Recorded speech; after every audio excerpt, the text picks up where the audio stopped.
dumb, stupid, idiot, COVID-idiot.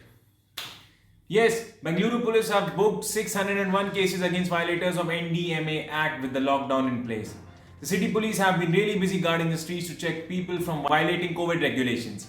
Even after so many advisories and awareness campaigns, the city continues to see violators popular as COVID idiots, loitering around the streets and some are out in the vehicles for no valid reason. Just during this lockdown for the second wave of COVID-19, Bengaluru City Police have so far registered 601 cases under the National Disaster Management Act, that is NDMA, and 66 cases under the Epidemic Act.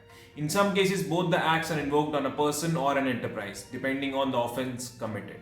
These cases have been booked between April 28th and June 1st. The city police have seized 40,000 vehicles as on Wednesday, and nearly 1.4 lakh cases are registered against people violating COVID-19 norms, such as wearing masks or not maintaining social distancing. The total amount of fine collected from these offenders is rupees 3.4 crore.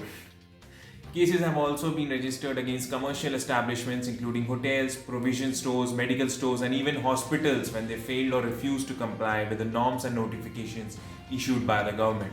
Meanwhile, under the Epidemic Act, most of the cases are booked against a rider or a driver for taking out vehicles during lockdown. In these cases, the police on patrolling duty seize the vehicles. The official punishment for offenders under the Epidemic Act is 3 to 5 years of imprisonment.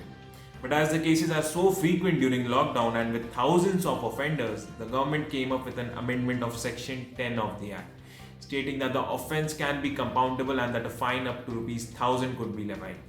Most often, NDMA and Epidemic Act will be a part of the same case depending on the situation. Now let's look at how grave is your offence if you do that.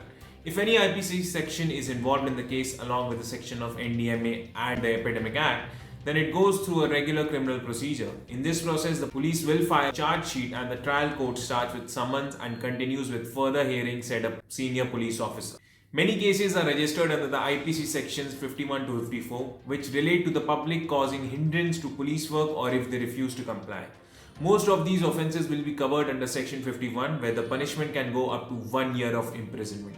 However, if there are no IPC sections involved, all the other cases booked under NDMA or Epidemic Acts or both will be treated as compoundable, and the officer can pay the fine, claim the seized vehicle, and the case will be closed. Keep wearing a mask, maintain social distancing, and without a reason, don't get outside of your house. Thank you.